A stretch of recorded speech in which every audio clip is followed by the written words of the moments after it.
Good afternoon, guys. My name is Alina Shaltsova. I'm an immigration attorney from New York. And in today's video, I'm going to talk to you about a topic that many people are asking questions about. Many hope that they wouldn't have to ask these questions, but they are in the situation of forever pending asylum cases. And this particular video is going to be about asylum backlog. What's it to say? Well, we're going to discuss the numbers. We're going to discuss what USCIS is doing about the asylum backlog. Approximately a week ago, ALA attorneys received an update from U.S. Asylum, Division or USCIS that deals with these issues. That gave us some fresher numbers and some updates as to what is it that they're doing and how they're handling asylum cases. And I'm going to share this information with you. So please join me today. Like, share this video. Don't forget to comment. And in the end, I'm going to answer some of you guys' questions. We're going to discuss asylum numbers. We're going to discuss if you can adjust status while asylum is pending. And we're going to talk about some other important issues related to the asylum backlog. Thank you very much for joining. Hello, hi Tia, hi Amir. Very nice seeing you all, guys. And we're going to proceed. Don't forget to tell me where you guys are watching from. It's always nice to see you all. We're going to see what's going to happen with asylum now. Why you are watching me instead of enjoying your weekend, I do not know. Perhaps the same reason why I'm here with you. It's because I'm very dedicated to this work and topic, and I really would like to help you guys. And next week, we're going to have a long weekend, and I'm not going to be able to do my live as usually on Monday or Tuesday, so I've decided to do it today. So let's move on to my next, on my first rather part of presentation, numbers, asylum numbers. So interestingly enough, in the end of 2020, asylum backlog stood at about 336,000 of asylum cases. Sound like a lot. Remember, 2020 was the first year when we entered into pandemic. And according to some resources, in the end of 2021, asylum backlog grew to 432,000 guys.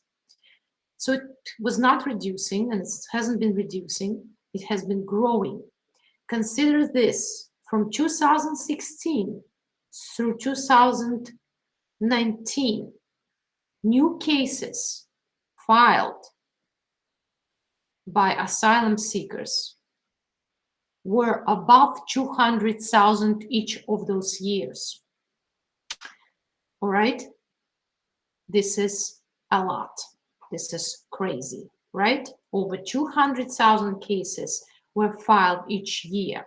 Remember, in 2018, the Trump administration changed the way asylum cases, affirmative asylum cases would be processing. They stated that last filed cases will be called for the interview first in trying to eliminate asylum fraud when people file for asylum just in hopes to receive work permits and they don't really have an asylum claim. So to process and get rid of those cases fast, the Trump administration changed the way the interviews were handled. And do you think it helped? Not really. It didn't help much according to the numbers of filing new cases. However, the pandemic helped a lot because during the pandemic, the government involved legal barrier to asylum, Title 42, that stated regardless of the reason you're coming to the United States, regardless of the reason, we have a right for public emergency purposes not to allow you to come, even if you were an asylum seeker. As a result, the new cases slashed almost in half. And now the new cases were in hundreds of thousands, above 100,000 rather than 200,000. Very, very interesting. Did it help? Well, I do not know. It didn't seem to help much anyhow because the backlog still is growing. But what's happening and why it's happening? Well, I strongly believe it's happening due to the fact that there is not enough funding and not enough asylum offices. Now I'm going to show you something now, which I always, well, everything is very interesting to me, but this is very interesting. It's those updates from asylum office. Those are updates from asylum office where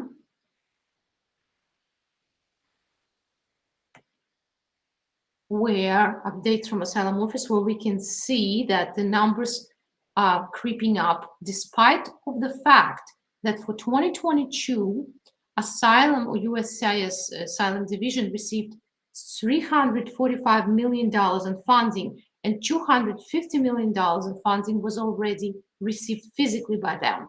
So the larger number was just allocated towards them and 250 million was already received.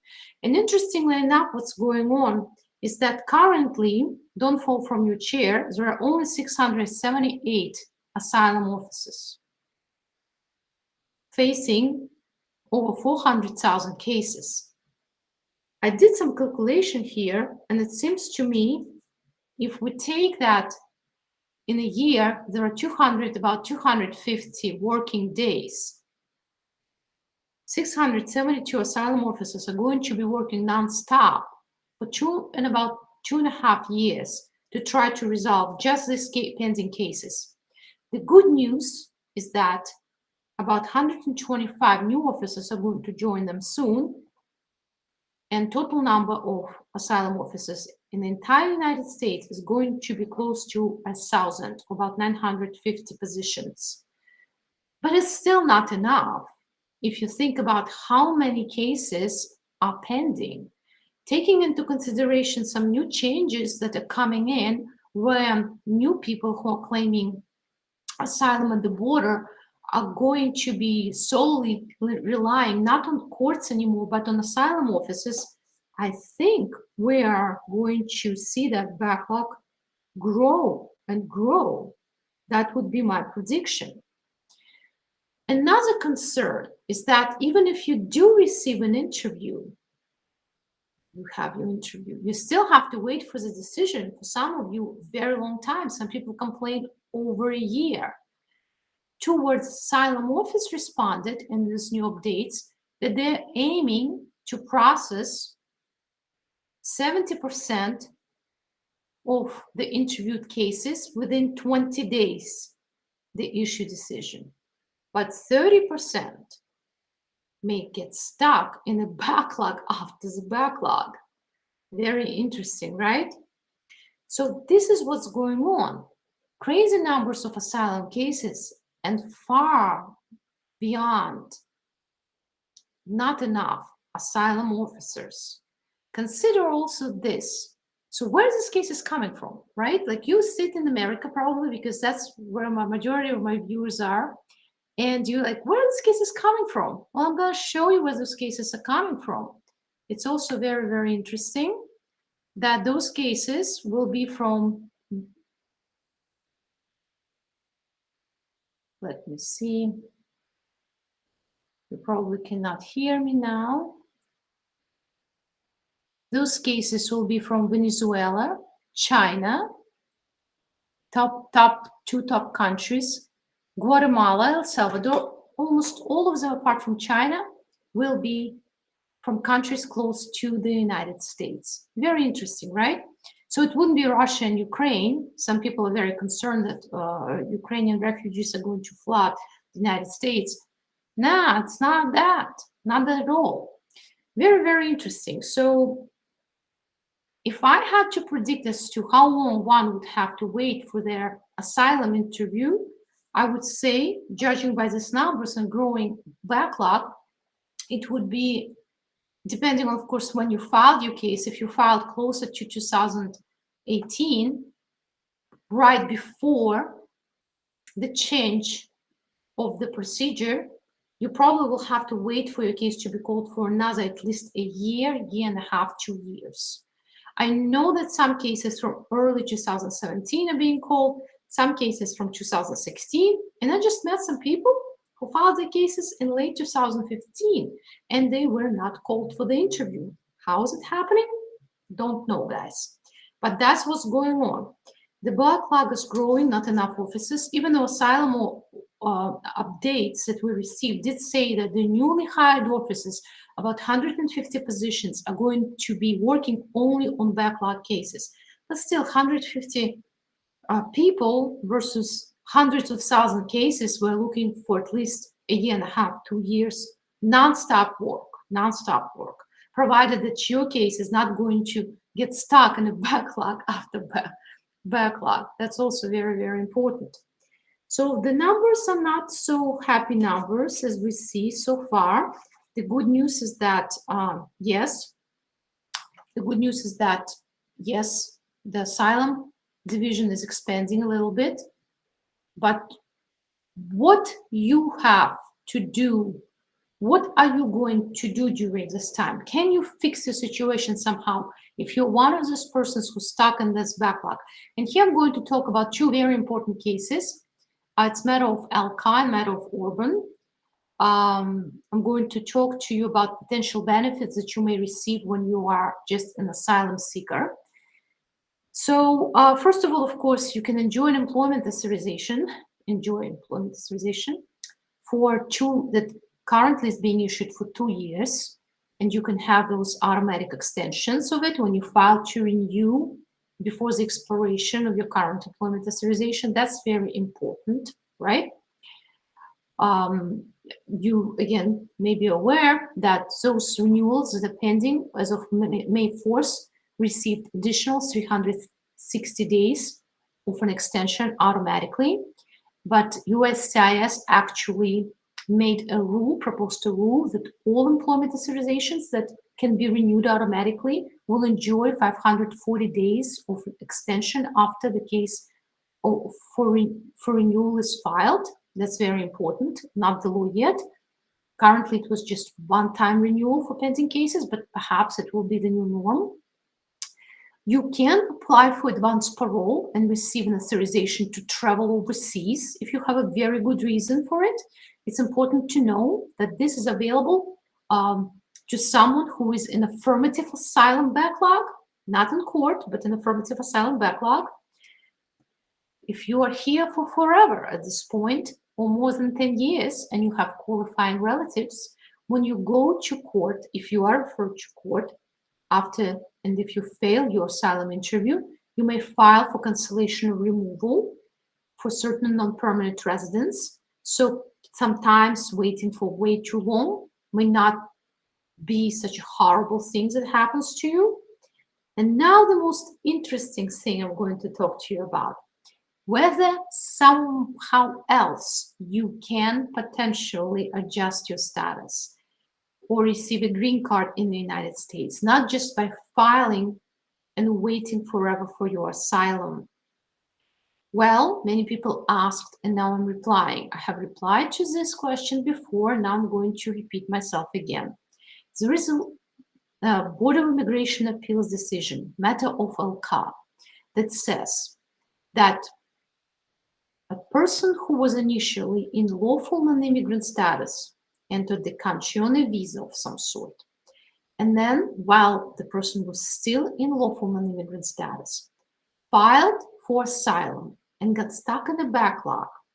If such a person is referred to court, they may potentially be able to adjust their status because they fell out of status. Asylum pending is not a lawful non-immigrant status, but they fell out of status for technical reason, technical violation, because USCIS did not process their case within 180 days fast enough, okay? And if such a person, before they refer to court, such a person wants to adjust status, then you can use a case of matter of Ogan. However, matter of Ogan is an unpublished case. It means that USCIS may refuse to follow it, as well as it may refuse to follow matter of Alcaraz. It doesn't mean that they have to follow it, USCIS. So you need to know about these cases, you need to know about this risk, and discuss it with an attorney, and be prepared that there may be a fight. But there is this opportunity to adjust case. Usually, you would be seeking adjustment in connection with an employment because you've been here long enough, your employer loves you, they want to help you, you are in this asylum pending forever status, and you would like to get out of it. So perhaps here is a tip. You can research, you can discuss with an attorney and see if this is something that you would want to try. Okay, but again, I have to tell you that it doesn't always work. Okay, why? Because USCIS is a conservative organization. They like to have a conservative approach to things, and conservative approach would say that asylum pending is not lawful non-immigrant status. But if you're a fighter or a risk taker, you should go for it. Okay, that's how it works. I would say that's how it works. And now, if you guys have questions, please ask them, and I'll be happy to answer them. Let me see. What do we have? Hello, hello, guys. So very nice seeing you all. Good evening, Jazz. Hi, Tia. Hi, Asim. Hi, Eric. Watching from California. Yay, Ohio, Boston. Very nice. Don't forget Brooklyn. Let me know where you guys are watching from. Here we go. Hi, Farhana. For asylum people, is it good chance in PD opportunity? Oh, good question. Well, you see, prosecutorial discretion that you're referring to here usually is exercised when a person was referred to an immigration court. Is it a good opportunity? Is it a good time for you to ask for your case to be closed? Perhaps. It depends on your goals. It depends on your case. Because PD may come in different forms. Are you seeking for the case to be totally dismissed, but then you're losing your employment authorization and ability to renew your asylum claim? I think it's a very interesting question because it was left unanswered, but I think you will lose your asylum claim due to the missed deadline potentially and some other things, but you have to understand that basically you're going to be giving up the review of your asylum claim by the judge and employment authorization. Maybe you have some other routes, how you're going to be adjusting your status. Then sure, it's going to be wonderful for you. But if asylum is your only option, perhaps you should talk to your attorney and see if you would like to agree to PD or not. Because currently, if you're filing for PD, you have to also agree that the case can be dismissed. Dismissed means that the prosecutor stops the case in court because they withdraw the charges or dismiss charges against you. Okay, so that can be, that depends. Okay, hi, Eileen. From Chicago, any update about illegal immigration reform? Non-citizens, Eileen. We call people non-citizens. What updates do we have? Well, not so much, actually. I have not seen any productive discussions or something that I would love to share with you guys. Cannot say that there are any updates that I would like to mention, honestly. If there will be something interesting, I will always let you know. If we're talking about some substantive, reform or updates that would benefit a lot of people. But currently, unfortunately, I cannot say that there is anything going on. Let me see. Hi, Diego.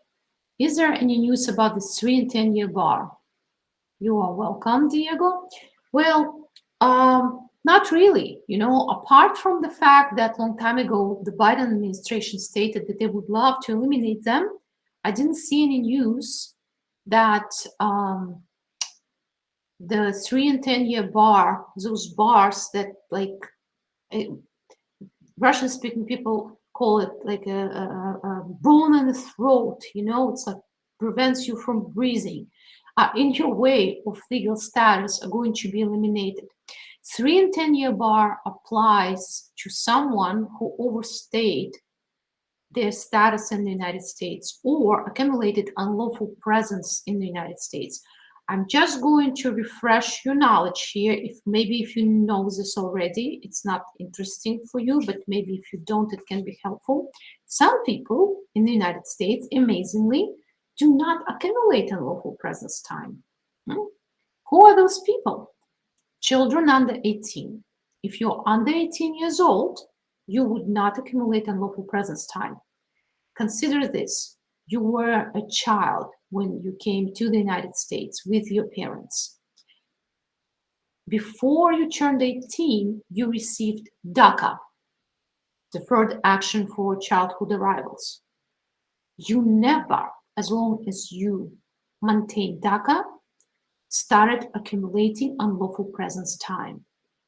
It means that now, if you have, for example, an employer who is willing to sponsor you or some relative petition is ready for you, even if you don't have a legal entry, if you have initial legal entry and you're being sponsored by immediate relative, it doesn't matter. But if you don't have a legal entry, you cannot adjust. You have to leave the United States and come back. But unlawful presence bar is not going to be applied to you. Why? Because there is no unlawful presence. The same goes for most of the J1, M1, F1 students, those who were admitted for duration of status. Okay, those are the two common groups of people who would not accumulate unlawful presence time. There are some other visas for duration of status who also probably will not accumulate unlawful presence time. Very important to know this. Okay, it means that you don't need a waiver. Otherwise, you will need a waiver, hardship waiver, which are very difficult to receive. You're lucky if you qualify for I-601A, the waiver that you can file in the United States and wait for its results in the United States. But now I'm not even sure if you're considered to be lucky, because it's going to take 2 years for it to be considered. So, you know, otherwise, unlawful presence bar is a problem.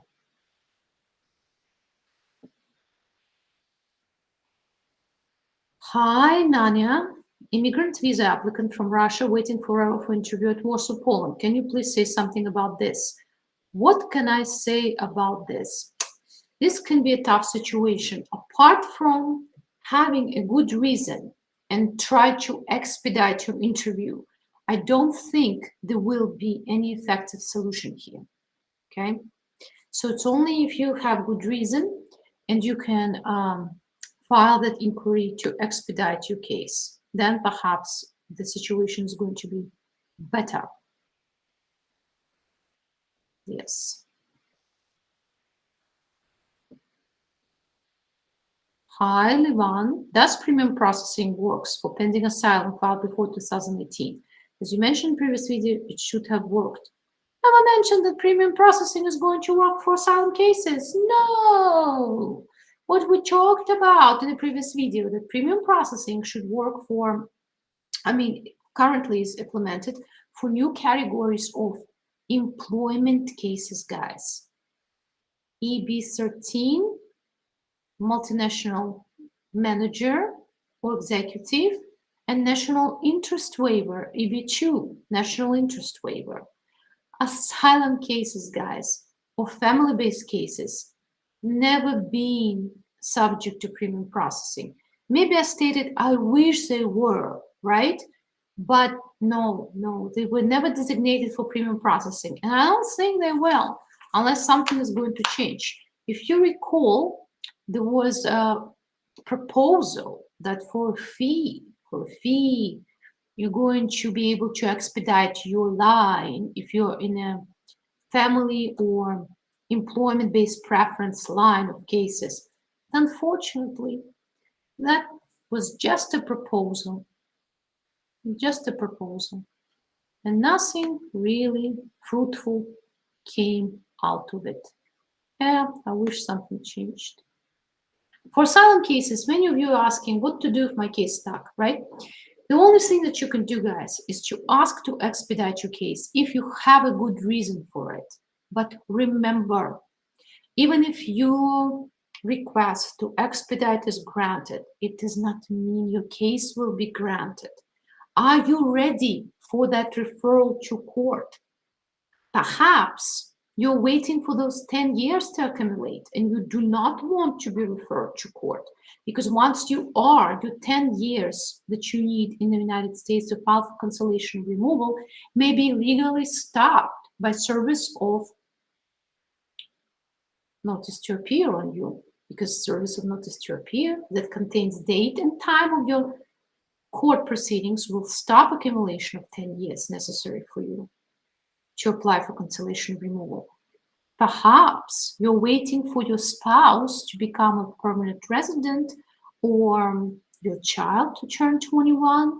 Think about this, okay? If you want this, you have to take all aspects of your immigration situation into consideration before you ask to expedite your case.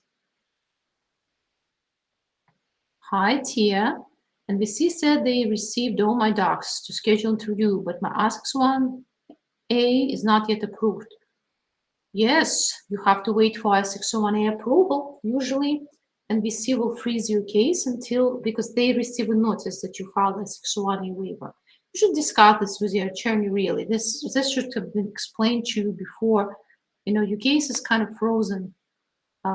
Should not move forward until your I-601A is decided, okay?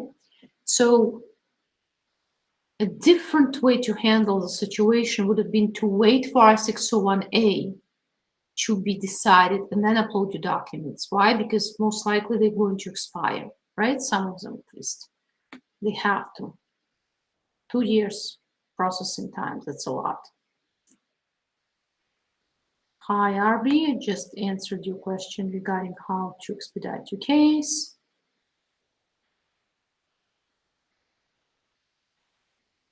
Let me see.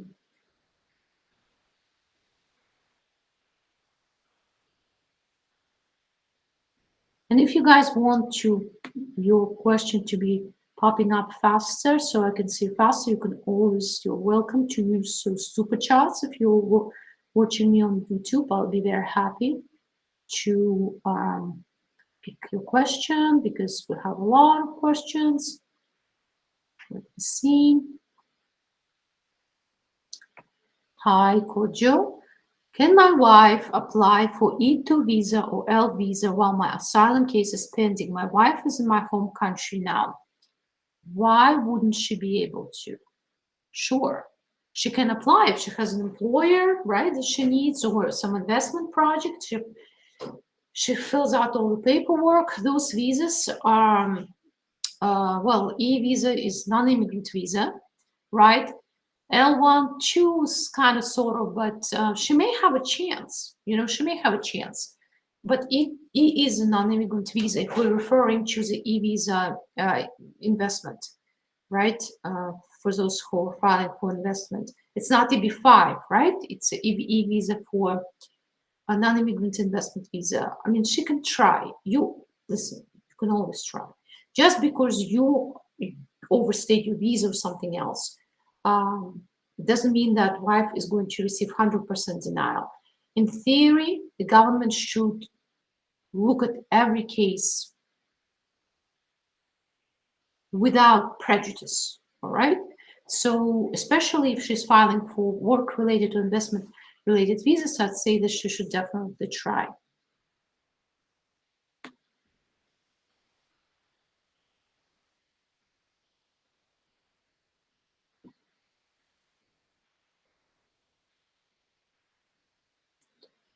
All right. Some questions, guys, I can't answer because they would be on the border of ethics. So I would prefer to abstain from putting myself in a difficult situation. Questions about how to enter the United States legally, always legally. Let me see. Hi. Okay, Lauren, how long does it take when your job sponsors you if you're present in the United States, still working for them? Well, whether you are in the United States or not, the process depends on in which categories the job is sponsoring you, whether they have to comply with labor certification rules when they have to test the market to make sure that there are no United States-based applicants qualified for the position, right? And if there is an audit or not, if they filed everything correctly or they have to refile things multiple times, that would determine the speed as to how soon your employer can move up to the Form I-140. Now, once they can file I-140 form or employment petition for an alien worker, you may be able, or you that worker, may be able to file your adjustment of status papers in the United States simultaneously if you're not from one of those countries that enjoy super long preference categories, like India, I believe China. People wait for decades, literally for decades, to be able to file for adjustment of status after the employers have their I-140s even approved, okay? But in other situations, sometimes you can file concurrently I-140 and adjustment of status if you maintain lawful non-immigrant status throughout your time in the United States, or if you believe that one of the exceptions to this rule that requires you to maintain lawful non-immigrant status in the United States may be applied to you, okay? If everything goes smoothly, like let's say everything is perfect, I would say about a year and a half, okay, if everything is perfect. But I'm not telling you, it's very rare. Something is always in your way. Yeah.